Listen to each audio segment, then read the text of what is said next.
Well, first of all, hi, everybody. It's a pleasure to see you. I see one face here, Lauren. Hi, Lauren. And I see that others are present. I can't see the faces, but hi. My name is Karemi. You can say Karemi Alvarez. And I am a conscious parenting method certified coach with Dr. Shefali Sabari's Conscious Coaching Institute. And it is my great pleasure to be able to be here today to speak with you, to hear some of the questions that you might have, and really to just share what I have learned, be it the academic training, professional training, but also from my own personal experience as a mother. Any experience and knowledge that I can share today, I'm happy to be here. I am the owner of Conscious Parenting Institute is the name of my business. And what I do is I provide, well, not right now through COVID, but in general, trainings, conferences, coaching sessions for parents, online or in person. And I really enjoy working with parents, especially parents of young children, although I also work with parents of adolescents. And I do my work in English and Spanish. I live in San Diego, California, and I love doing work in the border region. So essentially what my work is to help parents learn to what are the main tools and what are the basic guidelines for raising our children consciously. So conscious parenting is not about raising the perfect child. And it's not about being the perfect parent who never makes mistakes. That's impossible. It's about learning where our children are in their developmental stage and engaging with them according to the needs of that developmental stage. And also about being self-aware as parents. What are the wounds that I am carrying from childhood? What is the emotional baggage that I might be bringing into my relationships? Not just the parent-child relationship, but any dynamic that I engage with. Because the more aware we are of our mental patterns, our behavioral patterns, the more we will be able to heal whatever needs healing within us. And in doing so, we will be able to free our children from needing to do so. We will be able to be emotionally available for our children. That is one of the key tenets of conscious parenting, is to be emotionally available for our children. We all try to be physically present, but being emotionally available means so many other things that I'm going to be talking about in today's presentation.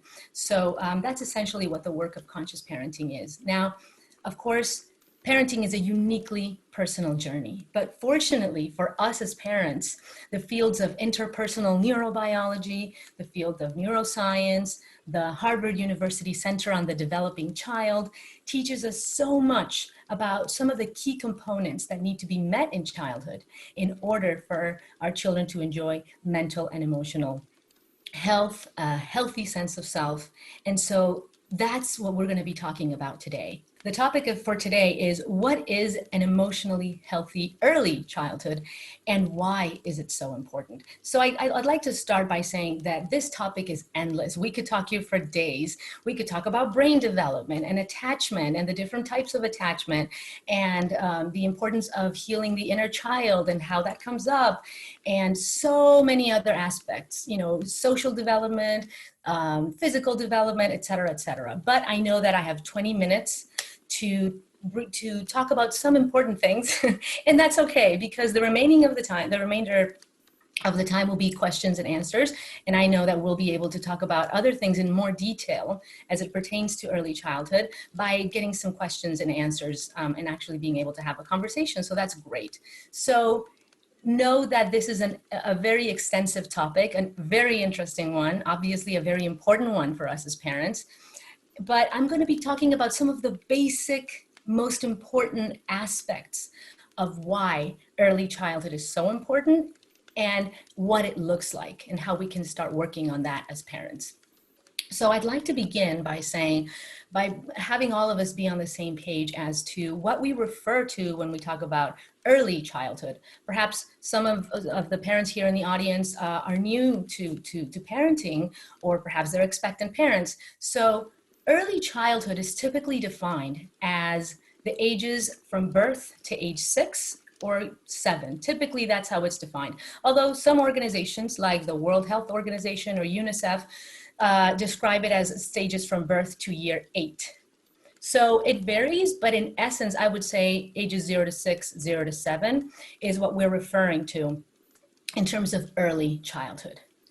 So having said that, why is it so important that we talk about not just raising children in general, but early childhood specifically? So in essence, some of our biggest challenges as adults are patterns of behavior, our fears, our insecurities stem from childhood. They have their roots in childhood, and more importantly, in early childhood. And so it's very important that we think about, what am I providing for my child on an emotional level, on a psychological level, so that so that we can understand how they are going to begin to develop. So obviously genetics play a role in our development, and the relationships we have in school and with friends throughout our life play a role in our personality, in our state of mind, in our sense of self.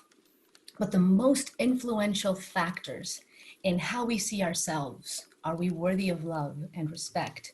Is the world a place to fear, or is it worth exploring? Are others dangerous, or are they people whom I can build relationships with, healthy ones? All of these belief systems have their roots in our relationship with our earliest caregivers, which are most often than not our parents, or it could be a grandparent, it could be an uncle or aunt, or another primary caregiver. But essentially, these are the belief systems that we are going to bring into our adolescent and adult life coming from our early childhood. So the psychological environment that we provide our children will be the basis, will be the foundation for whether or not they develop destructive patterns of behavior or maladaptive patterns of behavior, or whether they develop healthy ones. And the reason is because and you may already know this, but in case you don't, neuroscience has discovered that brain development, the human brain from the ages of 0 to 5 develops 95%. Now, that might be an interesting fact. Okay, brain develops 95% from 0 to 5. The most important piece of that is that the brain develops in response to experience. And if you'd like to learn more about brain development, I highly recommend Dr. Daniel Siegel. He has many books with Dr. Tina Payne Bryson on the topic of brain development. So I'll let you do some perusing with his books in terms of diving deeply into brain development. But what I'd like you to take away from this presentation as it refers to brain development is that the brain develops in response to experience. And knowing that 95% of a human's brain develops from 0 to 5, and that it develops in response to experience, we want to think about what kind of experience. Is it academic? No, it's the psychological environment. The psychological environment in which a child grows is going to literally wire their neurons, be it for resilience or anxiety, be it for a healthy sense of self where the child feels they're worthy of love, or for a sense of worthlessness and that they need to perform or repress their feelings in order to feel accepted, where the world is a place that is worth exploring or a place to avoid because only harm, be it emotional or physical harm, will come of it. All these types of behaviors and, more importantly, belief systems are going to be embedded during early childhood. And so that's why it's so important to think about, the brain is developing in response to the everyday interactions that I have with my child. Is it safe to be authentic with who I am, with the feelings that are coming up for me, be it frustration, anger, jealousy, resentment, fear, anxiety? All of us are going to experience these feelings from early childhood. And so our brain is going to be wired for accepting these feelings because our parents accept them when they come out of us as young children, or are they going to be repressed in order for us as young children to feel accepted by our parents? And why is it so important for young children to feel accepted by the parents? Is because in early childhood, the parents are a representation of the world. And so it's so critical that we think about, okay, I'm not just his mommy or his daddy or her mommy or daddy. I am literally an example in his growing brain for what a woman does and how a woman treats a boy and what a father does in terms of relationships with his or her partner. I'm an example of a possible future partner. So be it whether your child is going to be a partner with a man or a woman, how you behave, how you interact, how you respond to emotions, all of that is going to be imprinting them psychologically for what to expect and what to look for. And so it's very important to think about, okay, how am I getting up? What is my reaction when I wake up in the day? Is it, oh, why is it another day and the kid woke up so early and now I have to do this? How are we welcoming them? Because we are teaching them what we perceive about life. Oh, here's another day. Or, oh, here's another day. And so all of these patterns of perceiving the world, of perceiving the child, of perceiving ourselves, all of these are coming from these very early years. And that's not to mean that we can't change them. Fortunately, we can, and there's always work we can do. But it is a lot easier and a lot more healthy, a lot healthier to establish these early patterns in childhood. So conscious parenting teaches us that the most important work we can do as parents, and please, parents who are watching this, if you take nothing else from this presentation, take this. The most important work we can do in the service of our children is to work on ourselves, to address our inner child. And what does that mean? It basically means that all of us, to some degree or another, all of us come with some emotional baggage, some emotional patterns that may be not healthy, that some of them may be traumatic, but they were all learned. And some of them weren't healed. And that's okay. We didn't know at the time that they needed healing, but they will come up in our relationships if we haven't healed them. And so the most important work we can do as parents is to think for ourselves, to do some introspection and say, why do I get upset so easily when my child does X, Y, Z? Why do I lose my patience so quickly? Why am I so prone to yelling? What is it about my past that could be influencing how I interpret my child's behavior? So as you can see, it's a lot of inner questioning in a healthy way, not overly analyzing things, but just going within and thinking, what am I bringing to the dynamic? And that will always be a good guide for how to establish our relationship with our children. Now, it doesn't mean that we won't set limits. It doesn't mean that if our child is hitting, kicking, biting, we won't set limits on the expression of a feeling, but we will always allow the feeling.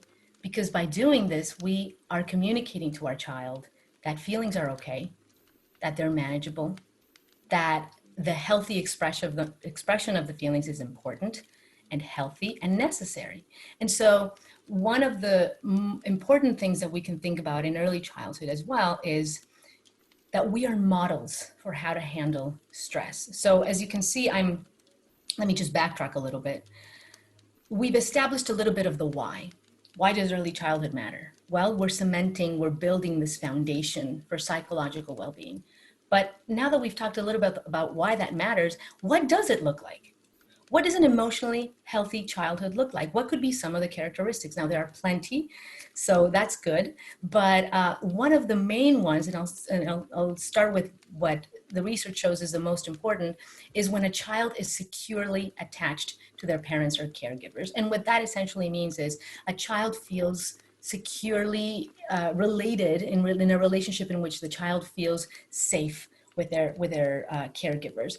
And what that means is, and Dr. Daniel Siegel talks extensively about this too, is if the child feels seen for who they are and for what they need, not for what we would like them to be, not for the fantasy that we have about them. If the child feels safe, not just safe from emotional, physical, sexual, or verbal abuse, but safe to be who they are, safe to express the feelings that are coming up for them and not be shamed for them, not be rejected for what they are feeling. Soothed, and basically this means they're consoled. The child is going to be soothed with what they're feeling, be it frustration, anxiety, fear, jealousy of a younger sibling, etc. And lastly, if we work to build this kind of relationship with our children consistently, Not always, because nobody can do this all the time. It's impossible. But if we work to build a relationship with our child where they can predictably, consistently feel that they're seen for who they are, that they're accepted for who they are, and that we can handle their emotional pain, and that we can model how to handle pain, then they will grow up to feel safe and secure. And what that essentially means is that they feel that they can develop an image of the world where the world is worth exploring, like I mentioned earlier, where they feel safe. And so we model this every day for our children. And we model for them that mistakes are manageable, that they're fixable, that they're not something to feel ashamed of. And all of this will depend on our ability to do so for ourselves.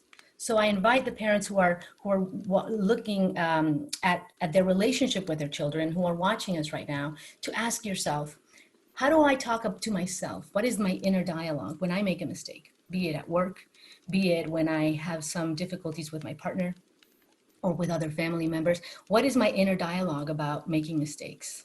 What is my inner dialogue about my body image? How do I talk to myself when I look at myself in the mirror? How do I express my feelings? Do I express them in an assertive and healthy way in my family, or do I suppress them? And then they come out with passive aggressiveness or by an explosion of anger. Because all of this is what our children are watching. Our children are observing and absorbing how we respond to all of these different life situations. And so that's why modeling is so important for us as parents. Our ability to realize it's not so much the lecturing, it really isn't, or all the endless talking that we sometimes do, which we're so prone to doing because that's what we do with other adults. We talk. That's how we communicate. But in early childhood, it's more about role playing. It's more about practicing. Remember that early childhood, and as Dr. Shefali Sabari talks about, children inhabit, as she says, a different time zone than parents. They're in the now. And we parents as adults, we're usually in the past or in the future. What happened? And now what do I need to do? And how do I need to get there? And what needs to happen? We're always in these different, as Dr. Shefali describes, time zones. But children are in the now. And if we're constantly talking and talking about this is how you do things, it's really not very productive. What matters most is how are we setting the example for all the things we wish for our children? How am I taking care of my mental health? How am I taking care of my emotional health? How am I communicating to my partner? How am I establishing boundaries? How just all these different aspects of life that we have are the best hopes for our children, to look within and think, how am I doing those for myself? And Dr. Daniel Siegel, a world-renowned neuropsychiatrist, he describes, and he quote, without self-understanding, you're really not being true to the science. So if you don't start with understanding yourself as a parent and why you behave and think in the ways that you do, especially in moments of anxiety or stress, then we won't be able to really make a shift in the relationship that we're building with our children. Because whatever we don't heal in ourselves, we pass on to our kids. And so that's very important. Let me just take a quick look at some of the points that I wanted to make sure I didn't forget.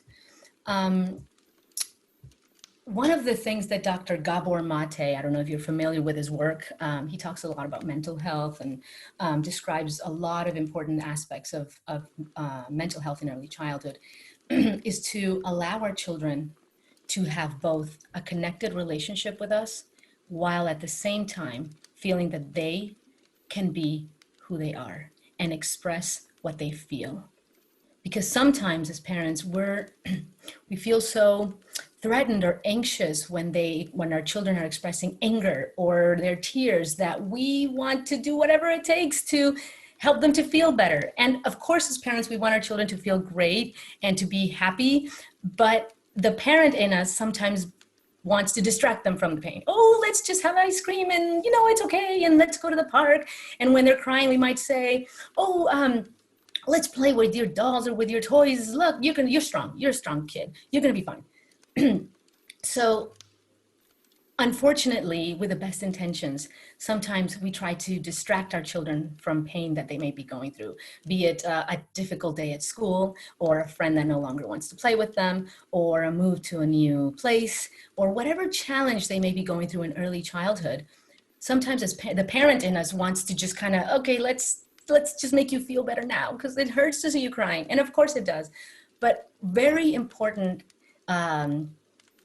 a very important advice that psychology and the field of mental health teaches us is see yourself as an emotional coach. What would an emotional coach do? And the important thing here is to allow the feeling to come out, to be with them when that feeling comes out, and then to practice with your child how to problem solve. Don't jump to problem solving right away. Let the feeling come out. Teach your child that all of us, young children, adolescents, adults, everybody has feelings and they come and go. There's nothing to be scared about when we're crying, when we're angry. It's an emotion, it will pass. And once they feel accepted with that feeling, we work with them. We don't solve the problem for them. We work with them to build a solution or to get through the problem together. And that's how we build their resilience, not by suppressing emotions, but by teaching them what to do in difficult situations. I think I've gone over the 20 minutes. I have a few more things, but I'm happy to go with the schedule as far as answering any questions. That's okay. I think you've given us some golden nuggets that we can begin to dive into. And we probably have time for you to give us the extra that you do have in the bag. But the thing that I'd like to start the questions off with is around, first of all, understanding as parents how to actually be with our emotions. I think most of us, and we could probably do a show of hands, but I'm sure everybody's going to put their hands up, didn't have the childhood experiences where all our feelings were validated. We all had those childhood experiences where it was, don't cry, somebody's jumping in to fix it, or how dare you be angry. And so we've practiced for such a long time shoving those emotions down that sometimes to step into the role of coach, we're really unaware of what it means to be with your emotion in order to show our kids that. So can we touch on that a bit? Yes, of course. Great question, Nicole. So yes, many of us, especially I think, yes, many of us as adults now come from a generation in childhood where that's what we lived, right? Many of us maybe even physical discipline and the repression of emotions. So we learned to just kind of shut it down so we wouldn't get the yelling or the hitting, etc. And so now we don't know how to have a healthy relationship with pain, be it the anxiety, be it sadness, be it anger, frustration, jealousy, and we feel all these feelings as adults sometimes. So the healthiest thing we can do is to allow the feeling in our body. Sometimes what we do is, oh, I shouldn't be feeling, shouldn't. I shouldn't be feeling this right now.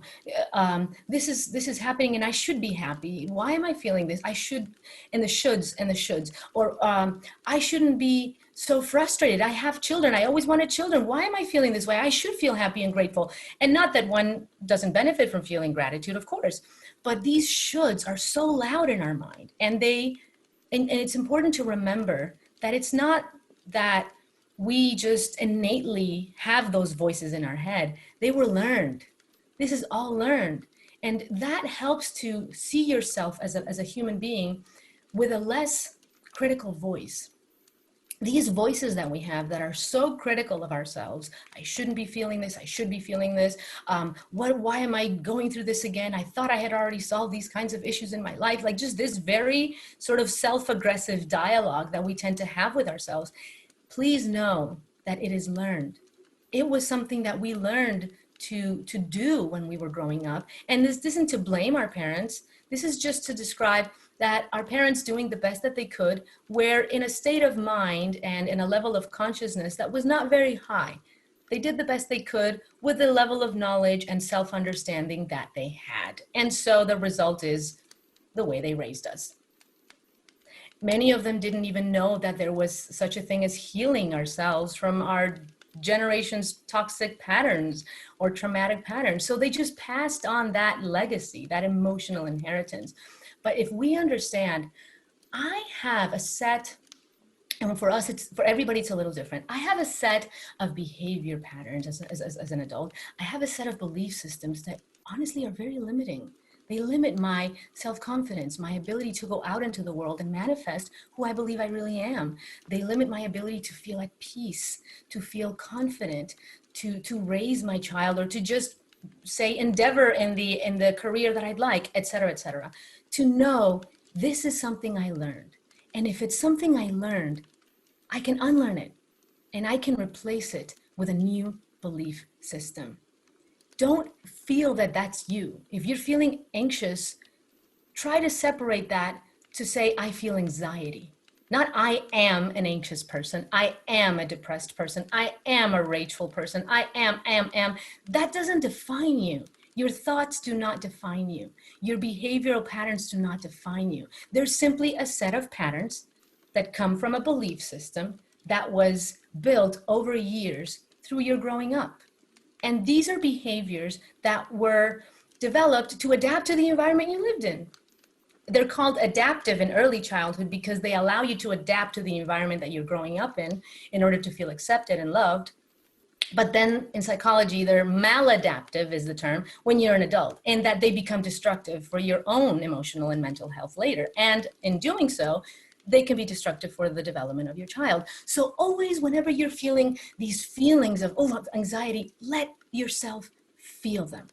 You know, sometimes what I do, and I think that this can be helpful, if I'm feeling something, say a lot of anger, and what I feel is too much of it for the situation with my child, I'll tell my son, he's 5, well, almost 5. I say, honey, I have to go to the bathroom. I'll be right back. Just to put myself a little bit away from the dynamic, because I know that if I don't, I'm about to, burst out in anger, because I learned that in my home, there was a lot of anger and a lot of yelling and hitting. So I have to consciously become aware of the fact that I'm feeling all of this. I feel my hands and my blood just warming, and to know that that's not me. It's a learned pattern of believing about how to respond to a stressful situation. And so I sometimes just pretend I'm going to the bathroom, and when I'm in the bathroom, I let the feeling come. And while I breathe deeply, and literally you can close your eyes and say, I am feeling anger. I feel it in my chest. I feel my chest tightening. I feel pressure in my head. I am feeling anger. And you just breathe through that, and it will pass, because feelings are like waves. They come and go. You ride the wave in a healthy way, in a way that's not hurtful to yourself or others. You ride the wave of that emotion, and it will pass. And now you have clarity. And we could talk about how the brain works in this sense. You literally now activated your prefrontal cortex, your impulse control, emotional regulation, et cetera, et cetera. But now you can come out. And you can say to your child, I'll be right back. Now, if they're really little, and this happens to me all the time too, Mommy, why are you in there? Can you come out, please? Mommy, can you play with me? And you're like in the middle of trying to go to your Zen place, which is so difficult when you're putting the little hands and I want you to go, Mommy. Like it's so, it's like so much spiritual practice. But you know what? Honestly, it's such an opportunity for self-growth. They're just literally our mirrors, our children, for all the areas in which we need to work. I mean, I thought I had it figured out. I just very narcissistic of me before I had a kid. And I had been in therapy because of things that I went through in childhood, and I thought I am ready. No, I wasn't. So it's an everyday practice. I love it. Sorry for that long answer. That's all right. I love all of it. And because you know what? The bathroom is still my safe space. But I remember when my kids were younger and I would see their fingers come under the door. Be like, and there were times when literally all I could do was just close my eyes in their presence. Like there was nothing else. There was nowhere I could go because they were that little and I couldn't leave them. And so I would just close my eyes and just for a few seconds, just try to shut everything off. So I think you really have to you have to know that that's the most important thing, because the response that's going to come out of you is really based on how you've given yourself the opportunity to find your calm and find your center so you can be more conscious and intentional. So I love it. Yes. And you're also modeling for your young child how Modeling. to handle anger and anxiety. Yeah. If we are like, why are you doing this right now? That's what they're learning. They're learning, okay, under stressful situations, we yell. Obviously, it's not conscious, but it is recorded if it in their brain if it happens Absolutely. consistently. Absolutely. Hannah has an amazing question that I'd like to share. I would like to ask about other family members and whether the way they treat my child will undo any of the conscious work my husband and I are doing. My mother constantly dismisses my toddler's feelings, calls her silly, tries to distract her from crying, tells her she's fine, etc.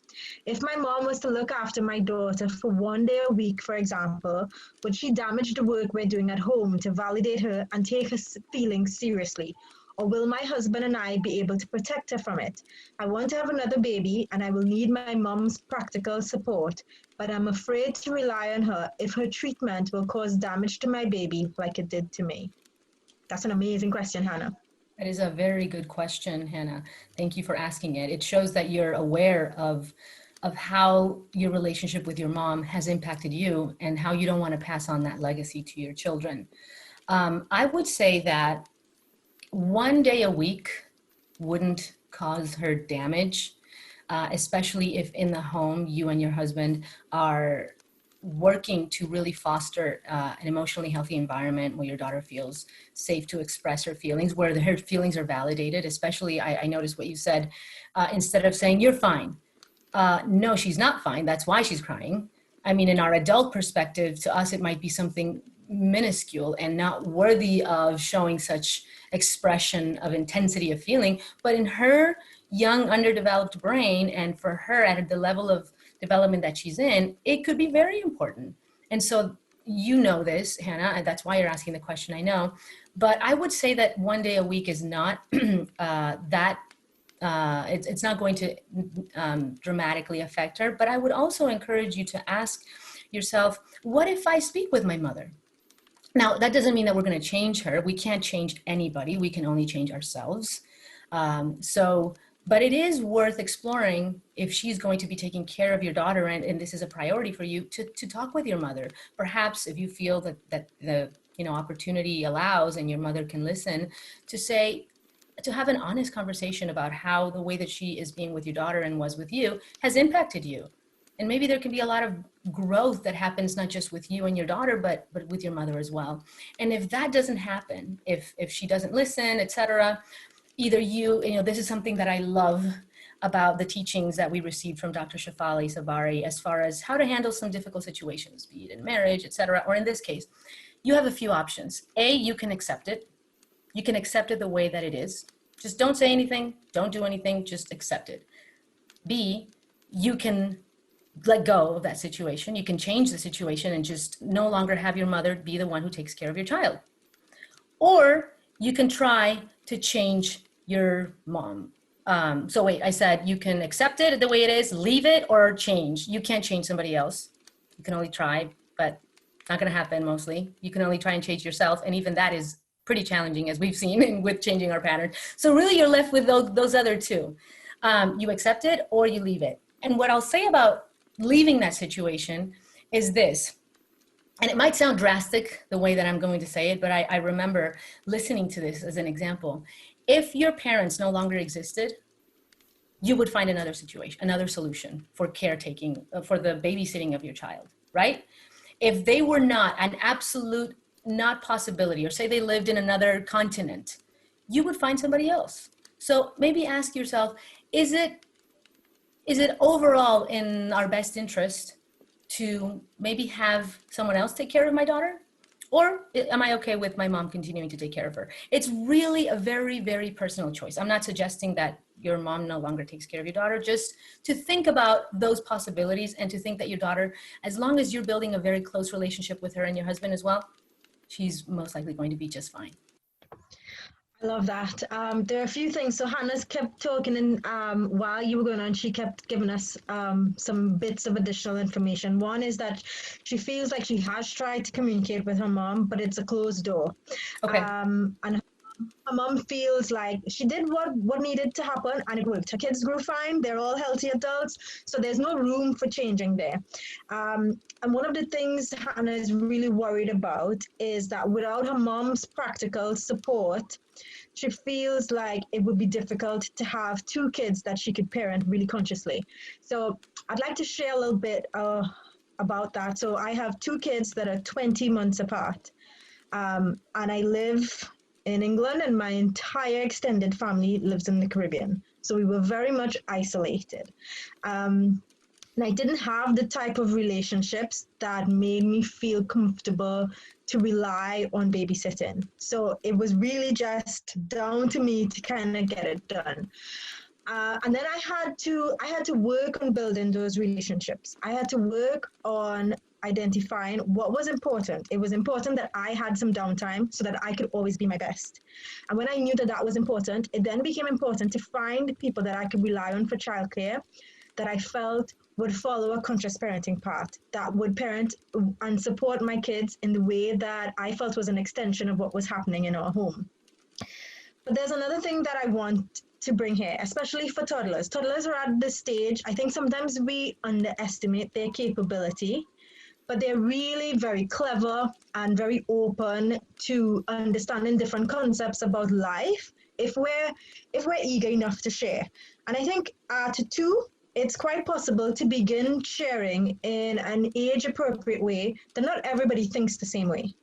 And so while in our home, we think it's really good to name all of our emotions, to call out, I'm sad and I'm angry, and find where it is in your body. Not everybody has learned that. And sometimes even grown-ups haven't learned it. And it's fine to identify that Nana may not have learned that yet. So that sometimes when you're sad, Nana says you're fine, because she hasn't learned how to identify it in her body. But that doesn't necessarily mean that you are fine when you say you're not. And I think if you can, the challenge I have with always trying to navigate the environment is that you can't do that forever.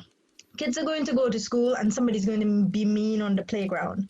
They're going to have teachers that don't understand how to speak in a very intentional and conscious way to kids. And you can't always remove those people from the environment. But what you can do is help to start to protect your kids by helping them to understand that different people in the world see things differently, and that the way you do things in your home is a way that helps you feel all of your emotions fully. And you do that gradually as they go older. And I think you can then still enjoy the relationship with grandparents without being fully impacted by some of the sort of ignoring and denying of emotions. Right, those are very good points. And I would just add that it's going to benefit any child, specifically here Hannah's daughter, but any child, when they're in the care of another adult that may not be raising or taking care of our children as consciously as we would hope. If we give our children a voice in our home, then they will use that voice outside of the home. So we can't be protecting them from every single encounter, as you said, Nicole, be it school, be it a teacher, be it a grandparent, an uncle, a babysitter, etc. We can't replicate our own intentions and paste them into every caregiver or interaction our child is going to be encountering. But what we can do is, rather than anxiously thinking, ooh, how is this person going to take care of my child? How is this person going to talk to them? Obviously, we're going to try and find the best fit given our priorities. But if we allow our children from the moment that they're very young to have a voice in the home, to assert themselves to us, mom and dad, to teach them how we assertively communicate, that it doesn't mean hitting or kicking or biting, that it means sometimes saying, I'm very angry, mommy, this isn't fair. That's perfectly healthy to say. And as parents, to have the humility and to show our children from a very young age, you know what? That's really true. That wasn't necessary, or that wasn't fair. Let's see what else we can do about it. You still can't do X, Y, Z, but the way that I said it, that wasn't respectful. I'm very sorry. You know, we both need to respect each other, and I didn't do that right now. Let's try something different. And so the child, little by little, if we do this consistently, if our child can predictively expect us to treat them this way, they go, huh, what I say matters. The way that I feel matters. I can have an opinion and it gets heard, even if it doesn't always go my way, and nor should it always go the way that we always want. That's life. But at least I was heard and I wasn't repressed and I wasn't shamed or judged or labeled as the bad one or the hard one or the, all of that. Then the child learns to use that way of being and learning to communicate with anybody else. And then they're not targets for bullying. And then they can have a voice with other adults, and other adults who don't think like this might go, wait a minute, you're such an obnoxious child. No, they're actually being assertive. As long as they're not using cuss words and kicking and screaming, they're being assertive. So that's a very, I think, an advice that can give parents peace of mind. I can give my child a voice. They have one already, actually. They're born free to express what they feel. It's important that we don't suppress it, that we don't dampen it. And if we allow that and foster it, then they will grow to express it in every other circumstance. And it starts with, again, how do they see us using our voice? Do they see us using our voice by yelling at everything and, beep, beep at the car, you need to move, or do they see us expressing our voice in an emotionally healthy way that is not destructive? So it always goes back to how we are communicating and expressing it too. I love that. And there's so much opportunity. So Juliana is saying, use the relationship with your mom as contrast so that you can find opportunities to grow in there. And I think this kind of goes back to another sort of sub point of Hannah's, where she's saying, how does she address sort of the ignoring or denying or pushing away of emotions when her mom is in her presence? So they're all together and her toddler's having some big emotions and the mom pushes it away. And I think what you just said is a space that Hannah could possibly lean into, where she could begin to model what it looks like for her toddler to use her voice. And I think there's a real conscious way. And I think if we remember that irrespective of the approach that our parents have and how different it is to ours, at the root of it, they really just have love. And they're doing what they think is the best thing. And so in the moment when your mom says, you're fine, stop crying, it's okay. Really, she just wants your toddler to get back to a happy place, because it then soothes the discomfort that she's having on the inside from watching her grandchild be uncomfortable. And if you could explain that in that moment with love, even in front of your mom, it's a way that she can also see that you recognize how she's trying to support and still lift them all up. So like you can say, oh, Nana loves you so much. She just wants you to get quickly back to your happy place. But I can see right now, you feel a bit icky inside. Is it that you feel sad? Is it that you feel angry? Where is it? And so you can still have that conversation in a way that honors the intention that your mom had. So you don't add strain to the relationship, but at the same time model for your daughter that it's still okay to identify how she feels in the moment. Is there anything you'd like to add to that, Karima? No, I agree. Yeah, I love it. There was one more. I think Lauren said she doesn't feel like she's been a good model for good behavior lately. You know what? Hands up. We're all there, right? And we move in cycles. There are days when my kids go, those parents that empowered kids should see you right now. And I know that's them just calling me out, right? And I think it just needs some compassion. And for me, what I've realized through my own parenting journey is that the days when I'm not my best self, it's okay if I show all of that openly and in a real vulnerable way to my kids, because then they get to see how I move from that space back to feeling like I'm my best. They get to see all the things I do. And sometimes it means I need to ramp up my self-care. And so I'll say, okay, mom probably needs a little nap, or I'm going to have a nice bath, or I'm just going to chill out and watch one of my favorite shows. So they understand, to the point where now they're preteen and teens, and my older boy will go, I think you need a nap, mom. So don't worry about it. Yes. Do we have any additional questions? I would just add to that, Nicole, that if a parent is feeling bad about themselves, so to speak, because of the way that they've been reacting to their children's behavior. And if you find yourself that you're constantly feeling guilty every day about what you did during the day and not having, been the parent that you wanted to be that day, etc. If you find constantly being, giving yourself, using that very critical inner voice, it's important, yes, to see what you can improve for sure, but to look at your own flaws compassionately, and to not do the self-loathing and always, oh, I did such a bad job today, because that critical inner voice, the degree to which we have it about ourselves, we are going to project it onto our children. And many times the very reason that we lash out at our children with yelling, with screaming, with over controlling their every move is because we do that to ourselves. The very reason we overreact is because we are that critical with our own selves, with our own mistakes. And so the place to start to no longer continue that pattern is to compassionately look within and just think, okay, this is something I really need to work on. Where is it coming from? Where was this learned? What is coming up for me when this is happening with my child? What memory is coming up? How old am I? When did it first happen? Who was talking to me?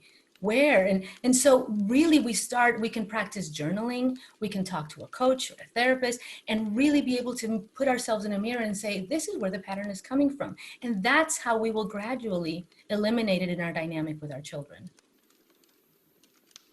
Lauren says, I have a strong inner critic. It's a work in progress, but self-compassion is definitely a skill I need to develop. There's a new tool that I've been using lately. So a few weeks ago, I interviewed Kristen Nerf on compassion, and it's going to be on Expert Series in a couple of weeks. But it took me on a journey of really exploring how compassionate I am to myself. And so now I have a new thing. And sometimes I journal it, and sometimes I say it to myself in the moment. And I ask, whose voice are you listening to now? And sometimes I hear it's my mom's voice. Oh, that was my dad, or that was my grandmother's voice. A lot of times, not my voice. And then I say to myself, and this goes back to your own beliefs around spirituality. But the second part to that to me is I ask, what would my inner being's voice say? Yeah, so that God-like voice, that source voice within you. How different will that voice be to this voice that I was first hearing? And sometimes just asking those two questions, I can see the massive difference. And it just sets my limbic system just at ease, and I calm down, and then I could be more soothing. And sometimes now people probably think I'm weird, but I walk around and I'll be just giving my chest a little rub, or sometimes I kind of hug my stomach a little bit. I do whatever I need to do to love on myself like I would love on a best friend or on my kids when they need it. But it's definitely a practice. It's a practice of parenting yourself. To parent yourself in the way that maybe your parents weren't able to provide for you, but now that you're the adult, you can do it for yourself. You can do it for yourself. For your children. Hannah just had one more thing that I think is worth touching on, and she's given us such juicy points that I think would really help a lot of families. She's saying in her conversations with her mom is saying, I just can't bear it. I just can't. So she can't bear to see. And I think there's a few things to think about so that you could then bring compassion to how your mom is feeling in that moment. And I'll share, and then I'll let you jump in, Karimi. So the first is, I think there's physiological changes that actually happen. Like your heart rate increases. And so you have all of this sort of discomfort. There's all these hormones flowing through your body that just says, this is something that I need to run away from. This is something that I need to stamp out. And so all of that is happening to your mom. And in the same way, you're asking your daughter to learn how to recognize all of her emotions, and you want to help her do that. It's true for your mom as well. I think you can help her and be supportive in terms of helping her recognize how she is feeling in the moment. And then the second thing to recognize is she would have been from a generation that might have been even worse than ours. where she didn't have the opportunity to have any of her emotions really validated. And so when your child cries, it's triggering all of her childhood stuff that she's been carrying for a long time. So that's a lot to deal with in the moment. And the easiest thing to do is to just say, dry your eyes quickly. Come on, dry your eyes. You're fine. And move on. So I think if you can recognize the difficulty that that moment is for your mom as well, it can bring some compassion so that you'd be better able to see her in a different way, to see that she's actually trying her very best in this moment. Yes, I agree with everything you said. Right on target, Nicole. And, you know, I'm reading this last sentence that she wrote. She told me her dad never cried and she thinks she learned crying was weak. Mm, Yes.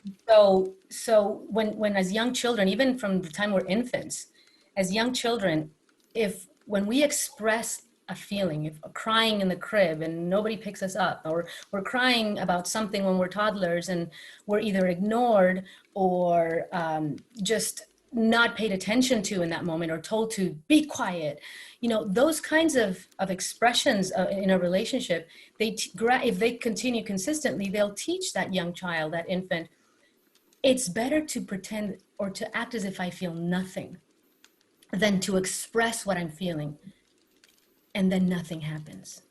Because the child communicates outwardly what is happening within them, because they don't have the maturity in their brain to self-regulate.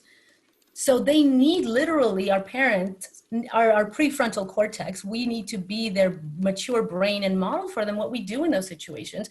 And if what her dad and even her mom when she was a child, if all they experienced was this isn't happening, or, you know, shame around expression of intense feelings, mm, then she will have learned it is better to pretend that I feel nothing than to experience the horrible frustration that when I do express it, nothing happens. And so this person will grow up to avoid feelings, to disconnect from their feelings, and in disconnecting from their own feelings, to disconnect from other people's feelings, and to even regard that expression of feelings as weak, as if somebody was weak for feeling sadness or for having tears come out of their eyes. And so all of these, again, go back to the belief systems that we grew up being raised with.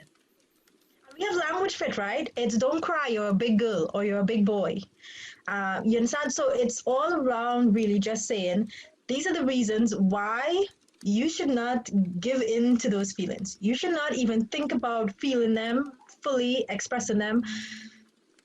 But I think once we recognize the negative impacts of carrying those feelings, and that's why I love so much about what you shared with us, because what you don't fully experience, you carry it along like a big bag, and you just keep adding to it, and you just tote this bag along with all of this negative energy that really just continues to invite you, hey, here I am, release me, release me.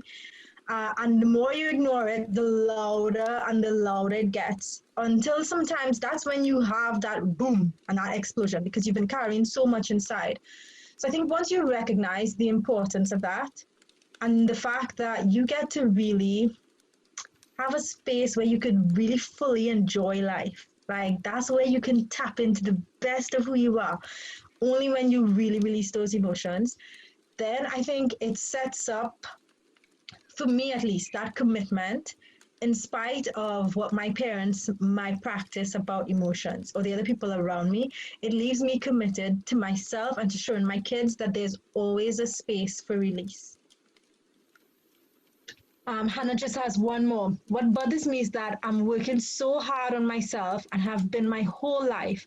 And now I realize I've had the suffering I've had because of the way I was parented. And I'm so scared it will be passed on to my baby. I do everything in my power to let her grow up knowing she is worthy and safe and loved just how she is. I have a quick story I'll share. So a few years ago, I was interviewing Dr. Gabor Mate, and we were talking about trauma and emotions. And I was in that space of my conscious parenting journey where I had all this information and awareness, but it hadn't transpired into skill. So I would stand in the heat of the moment, I find myself yelling and hearing myself saying all of the negative effects that's going to come from the fact that I'm yelling, right? And so I said to him, I said, I'm petrified that I'm messing my kids up. And he goes, well, let me help you put that to rest. I can assure you, you have already messed your kids up. and, and that wasn't the answer I was looking for.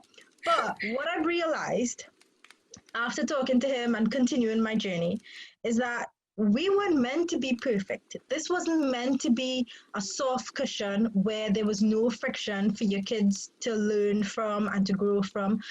Otherwise, life will be boring. Yeah, there's not. You need the contrast in order to push you to grow and to learn. And so, I don't think our job is to create the absolute perfect white lily environment where there's no pain at all for our kids. I think the real job is to make sure our kids are resilient enough and they have the skills to bounce back no matter what life throws their way. Because life is just going to keep coming, because that's what life does. And if you try to create an environment without pain, you will find yourself struggling to accept what is, as opposed to just Right. being able to allow it and know that I have the skills to make it through. Does that make sense? Right. Yes, I completely agree. It's not about trying to be the perfect parent. Conscious parenting is not about trying to be perfect. That is, first of all, impossible. And even if we strive for that impossibility, all we're communicating to our children is that they should be perfect, otherwise they're not good enough. And Absolutely. we really, what we need to communicate is that they are good enough just as they are. And we communicate that not by telling them, sweetie, you're good enough just as you are, which is great to say, but more importantly, by how we feel about ourselves. If we genuinely feel, yes, of course, we're going to work toward inner growth, of course, but we at the same time need to feel that we are good enough, because it's not that we're good enough for what we do or perform or don't do. It's because inherently, as human beings, we are good enough. We are worthy of love and respect. And that is the message that we need to be communicating to them. And this, what you were saying about how you've felt about yourself in the inner dialogue, I have had that too. And I think something that has helped me is, rather than having the expectation of being the perfect mother or the perfect parent, to really just have the expectation. And I love this quote from Dr. Shefali Sabari is, we're not supposed to have expectations of anything other than to emulate to bring forth the highest qualities of the universe, to really work on ourselves. That is the only expectation we can have, is to bring forth in our life the highest qualities of the universe. And what is that? Your best self, the best version of you. And that's an everyday practice, kind of like a spiritual practice. If you meditate, So if you work to be on the breath, it's a practice. It's not an end, it's an everyday mhm. practice. I love that. That's such a perfect place for us to wrap up. Thank you so much, Creamy. This has been an amazing conversation. I love the light that you brought right from the get go in terms of giving us a little bit of the mix of the science. And that's what I said I loved about you, right? There's the academic part of it, but also the practical, get in the trenches and the everyday parenting, heat of the moment sort of battle. And I love that you were able to show with us how you can understand yourself more by understanding the brain and the way that it works, so that once you have a greater understanding of yourself, you can also have a greater understanding of your kids and be able to then move more into compassion. So thank you so, so much for sharing with us. Thank you. Thank you, everybody. Thank you, Nicole, for this opportunity. It was a pleasure. All right, we see you guys next Monday. Take care.